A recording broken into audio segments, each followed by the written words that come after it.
with the unfortunate passing of one of sports' legendary figures before the start of the 2022-23 NBA season, we are well overdue a tribute here at Mind of Basketball. A tribute to one of the greatest players and people in sports history. A man who stood on his beliefs with conviction and never backed down no matter the circumstances. An inspiration to everyone and someone who helped push basketball and sports forward as a whole. The man whose jersey number was represented as a patch on every player's jersey for every team in the 22-23 season. Of course, I am talking about sports icon, Boston Celtics legend, the greatest winner of all time, Bill Russell, the incredible human being who passed away in 2022.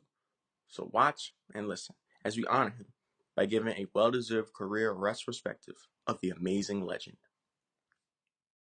Historically, in all aspects and facets of team sports, I don't think there has ever been an athlete who has been as equally or more impactful and influential off of their sporting field as much as on it like Mr. Russell himself.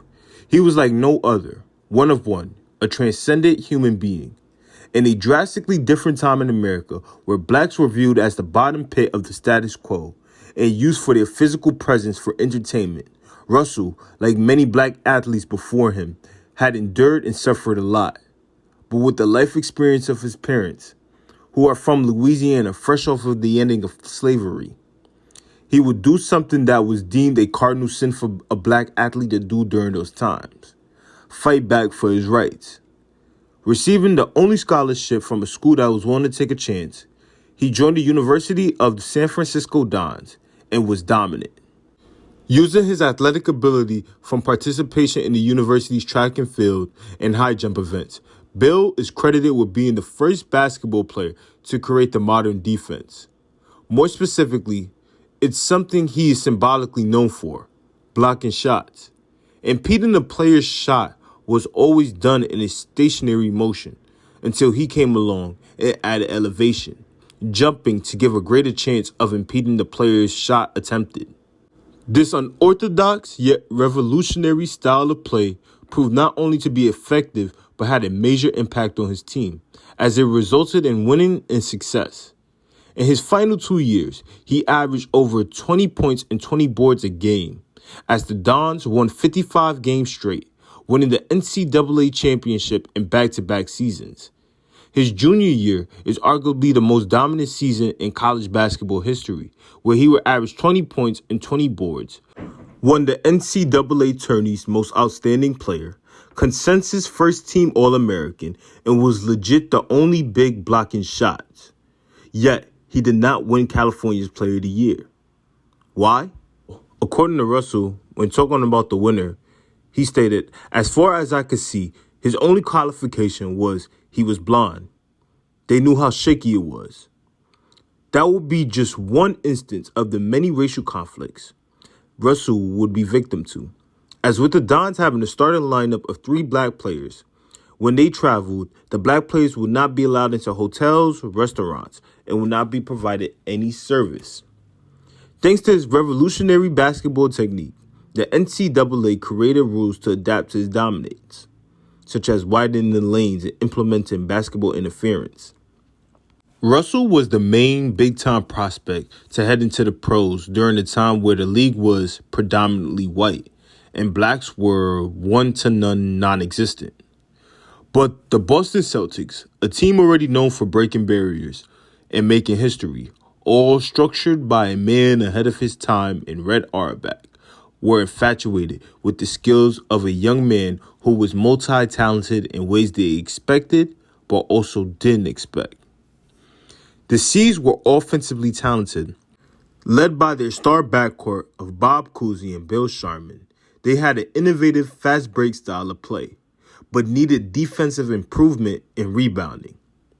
They wanted Bill badly and was willing to do anything to get him. Being the genius that he is, Red pulled off a few trades to receive the second pick in the 56th draft, but knew it would not be enough, as Russell was a surefire first pick, and that first pick was owned by the Rochester Royals. The C's owner, Walter A. Brown, was able to strike up a deal with the Royals owner, basically giving him a guaranteed Ice Capades performances if he did not draft Russell. And with the second pick, Bill was drafted. After winning gold in the 56 Olympics, he joined the C's early way into the 57 season and struggled to adjust to the pro game and the C's concept. But with the wise words of Red, I don't have any idea and don't care about how many points you make. I just want you to help us win ball games. And from that point, his impact became immediate, catapulting the squad to their first ever franchise title against the Bob Pettit-led St. Louis Hawks, starting the franchise reign of historical dominance. The body of work speaks for itself. From 57 to 66, 9 chips, 8 straight, an NBA record, 5 MVPs, 9 All-NBAs, 4 rebounding championships. His team was constantly at the top of the division, holding the throne year after year, beating Los Angeles Lakers with Elgin Baylor and Jerry West 6 times in the finals, and beating rival Wilt Chamberlain 5 times in postseason play. Bill was already the undisputed GOAT. The resume speaks for itself. On the court, his presence was dominant, but off the court, he proved what it is to be a real man. A man of few words. Just like he did on the court, he made his actions speak louder than his words. And when he did speak, he made a message that was simple and clear, demanding respect not just as a black man, but as a human being in general. And it resonated with everyone, regardless if it was taken in a good or bad way. Despite all the extreme achievements, he massively contributed to help the C's become basketball's first ever world-class organization. The city never embraced him as one of their own. If you don't know now, Boston has a deeply rooted history of racism and has a culture built around the extreme levels of racial division. As Bill himself puts it, Boston was the least liberal city in the NBA when I got there. From the moment he stepped foot onto an NBA court, being the only black player on the C's, or most times even being the only black player on the court in general, he heard all of the derogatory terms that was purposely meant to break him. Despite being the team's marquee star, the treatment the city gave him was that of dehumanizing outcasts. They would harass his family, scold disrespectful slurs. Authorities would racially profile him, invading his privacy, as one time when he was away on vacation with his family, someone would break into his home and commit an extreme task of vandalism. Despite being the city's iconic gem, Boston treated Bill so inhumane that he grew extremely resentful of its citizens, to a point where he made up his mind that he plays for the organization of the Celtics and them only. He does not play for the city of Boston and therefore does not owe their citizens anything, as he decides to not even acknowledge them. His belief in activism and establishing equality for the black race in all domains goes beyond the city of Boston. In 1961, the league, which was still in its early stages of national recognition, wanted to attract fans with preseason exhibition games. The Celtics were set to play the Hawks in the racially segregated city of Lexington, Kentucky, in front of a sold-out crowd of 10,000. The C's checked into the Phoenix Hotel, and the hotel, like most services in racially divided areas, did not serve any blacks and refused to serve the black players on the team. As a result, with Russell being the main orchestrator of it all, the black players of the C's, which is Tom Sanders, Sam Jones, and Casey Jones, all decided to not play in the game, where Russell stated, "The black guys said, we're not going to play under these conditions. And if it happens again, we're going to do the same thing again." This also led to the black players on the Hawks refusing to participate in the matchup. In '63, with the civil rights movement being at its climactic peak, he also led a march from Boston's black neighborhood of Roxbury to Boston Commons. He also participated in the iconic March on Washington, led by Dr. Martin Luther King Jr., which MLK personally invited him on stage where he was going to make his speech, but he respectfully declined due to the amount of work that was done for the march to occur that he was not involved in. When the great civil rights activist Medgar Evers was assassinated, Bill was in attendance for his memorial service, which led to him connecting with Medgar's brother, Charlie. And in '64, both would organize a fully integrated basketball clinics down in Jackson, Mississippi, a place where the racial tensions were at its most dangerous, violent levels. His purpose was to fight for a better livelihood for the up and coming generation of blacks, where they are valued and respected for their talented craft and not just chosen to change a quota system. He believed strongly in the purpose and the importance of education for blacks in their lives, with overcoming economic struggles and striving for greater things in life. He focused on advocating for desegregating educational institutions, where he spoke to the students who were boycotting against school segregation within the Boston's public schooling system.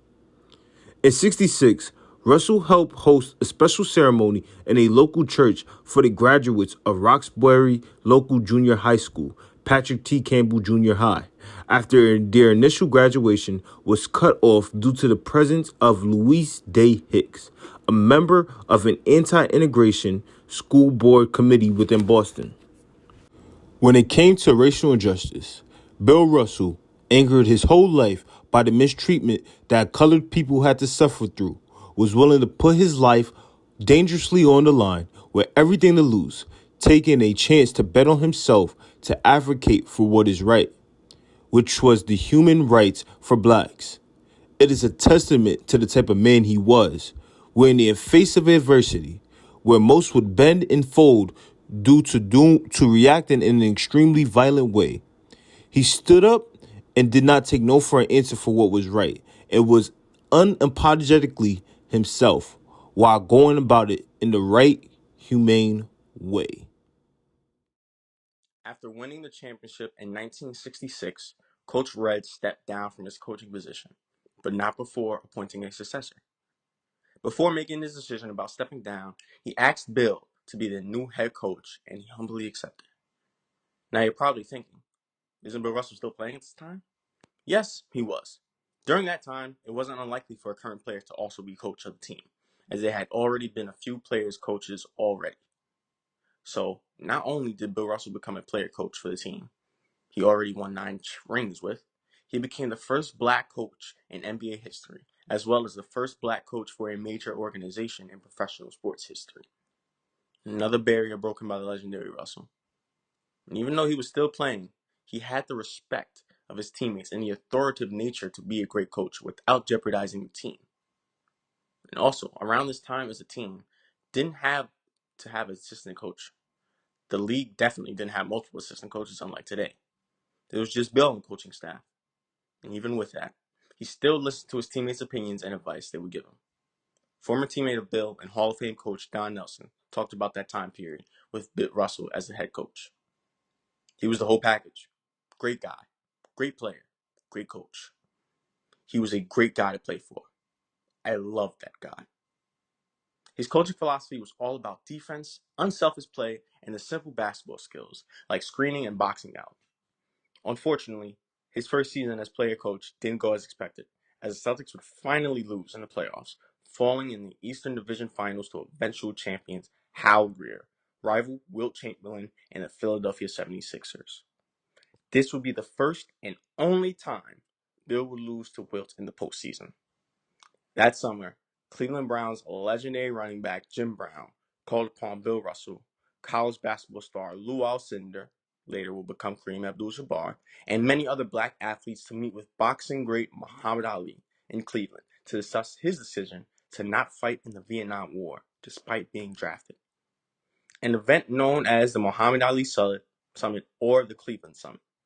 At the end of it all the black athletes in the room, including Bill, chose to stand with Ali, supporting his choice and protesting not going to war regardless of him facing jail time. This is what Bill had to say in regards to Muhammad Ali. I envy Muhammad Ali. He faces a possible 5 years in jail, and he has been stripped of his heavyweight championship, but I still envy him.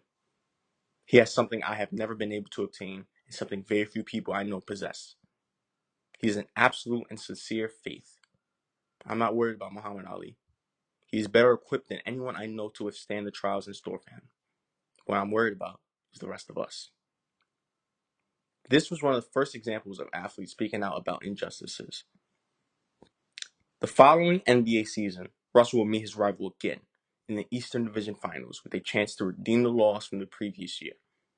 However, just before Game 1 between the Celtics and the 76ers, news broke out that Dr. Martin Luther King Jr. was assassinated. It devastated Bill and black athletes on both teams. Both Bill Russell and Wilt Chamberlain tried to protest the postponement of Game 1, but to no avail. Game 1 took place, despite the anger, shock, and grief from the players. The Celtics were able to take Game 1, but minds were on MLK. Russell and Chamberlain would attend MLK's funeral, and Game 2 would be postponed. After the funeral, the series would continue, and the 76ers would win 3 straight games, being up 3-1 with 1 win away from the finals. However, Bill Russell and John Havlicek will lead an incredible comeback, winning 4 straight, getting revenge on the Sixers, and being the very first team to come back from a 3-1 series deficit.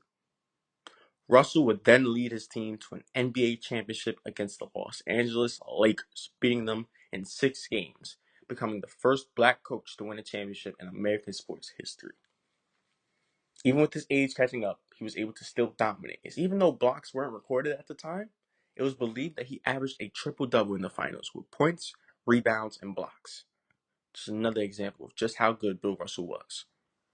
In 1969, despite his age and injury, Bill would coach and lead the Celtics back to the NBA Finals, where he would have one final battle against the Lakers this time, with rival Wilt Chamberlain joining the tandem of West and Baylor. It was a tough start for Boston, as LA went up 2-0 in the series, but the Celtics came back, pushing the series to 7 games. The Lakers had an advantage being that the game was played in LA, but it was the Celtics for the 7th time, defeating the Lakers in the finals and earning its 11th NBA championship in 13 seasons. This would be Russell's final season as a player and coach of the Boston Celtics, retiring, going out on top, leaving his mark as the greatest winner in NBA history, a statement which is still true to this day. Bill would become a commentator for ABC when in 1972, Red Auerbach would want to hold a jersey retirement ceremony for Russell. He declined. He didn't like ceremonial events for himself, as stated on many occasions, and it was believed that he felt it wouldn't be an accurate representation of his time in Boston, considering the ceremony would have been positive, but a lot of his time in Boston was negative, met with the racist portion of the fan base, despite what he was achieving with the team. Rowe was persistent, though, and an agreement was made. Bill agreed to have a jersey retirement with no fans in attendance and only a number of teammates. He didn't do an official jersey retirement until 27 years later. Russell would take a similar stance in 1975 with his Hall of Fame induction. He didn't attend the ceremony and didn't accept the ring. He would say that he didn't want to be the first black NBA inductee into the Basketball Hall of Fame, saying the honor should go to someone else. He preferred if first black draft pick Chuck Cooper will be inducted. He would not get that wish until 2019, when Chuck Cooper would finally be inducted into the Hall of Fame, which prompted Bill Russell, after 44 years, to accept his Hall of Fame ring. As mentioned earlier, Russell was a player coach from 1966 to 69, winning 2 championships in that stretch before retiring. However, he was offered a coaching and front office job from the Seattle Supersonics. He accepted the job, becoming their head coach and general manager in 1973. After a losing but hopeful first year, he coached the Supersonics to the playoffs for the first time in their franchise's history in 1975, leading a nice team of Hall of Fame center Spencer Haywood, scorer downtown Freddie Brown, and first bald-headed player in NBA history, Donald "Slick" Watts. Not only that, but they also won their first-round series, beating Hall of Famer Bob Lanier and top 75 player Dave Bing's Detroit Pistons. They would lose, however, to Rick Barry and the soon-to-be crowned champion Golden State Warriors in 6 in the next round. The next season, he would continue his success with Seattle, getting them to the playoffs again, earning them a first-round bye before losing to the Western Conference champions Paul Westphal and the Phoenix Suns in the second round. Unfortunately, they would fail to make the playoffs the next year, and Bill Russell would be fired. In 1987, just under a decade later, he would return to coaching and front office job with the newly expanded Sacramento Kings. Despite his pedigree and winning attitude, the Kings did not have enough talent for Russell's philosophy. Just like how he lived his life, Bill Russell was very blunt and real during his time in Sacramento, as he basically believed the team sucked, which they did. After losing 41 games as their coach, Russell was fired. He would be fired the next season from his front office position. This could be seen as a big blunder on Bill's resume, but considering what we know about Bill and what we knew about the Kings before this previous NBA season, this says more about them than it does about him. Even with his failure, the former Kings players still were fond of him. Reggie Theis said he was honored to be in his presence. Kenny Smith said he learned about teamwork from him and heard many amazing stories. Just like everyone else he met through basketball, he left a lasting impact with those players. Bill Russell's achievements and acknowledgments would not end after his retirement from basketball. In 2009, Commissioner David Stern announced the NBA Finals MVP would be named the Bill Russell Most Valuable Player Award. Most deserving, considering if the award was introduced in the early 60s, late 50s, Russell would probably have about 8 Finals MVPs. In 2011, he would receive the Medal of Freedom Award from President Barack Obama. Obama would go on to state, "I hope that one day in the streets of Boston, children will look up at a statue built not only to Bill Russell the player, but Bill Russell the man." 2 years later, he would get his wish, as in 2013, Boston unveiled a statue of Bill Russell in Boston City Hall. In 2017, the NBA would present Russell with their first Lifetime Achievement Award, one which he would give a legendary speech to fellow legendary big men on stage with him. In 2021, he will be inducted into the Hall of Fame as a coach, being one of the last achievements of his career before his unfortunate passing. Even with his tragic passing at 88 years old in 2022, the Celtics honored him with an outstanding ceremony opening the night of the 22-23 NBA season. Every jersey on every team had a number 6 patch, and the NBA announced that number 6 jersey would be retired across the league, each of which was extremely deserving considering what Russell did for basketball, the NBA, and sports in general. He was a 5-time MVP, tied second all-time, a pioneer of shot blocking, second all-time in rebounds, 8 straight NBA championships, a record no team has come close to, 2 championships as a player coach, first black coach in NBA history, the first black coach to win a championship in American pro sports history, 11 championships, the most in NBA history by far, 11 championships in 13 seasons, a civil rights activist, one of the first athletes to use his platform to speak up about issues in society, a true leader, and a winner at all levels. You will always be remembered, Mr. Bill Russell. May you rest in peace.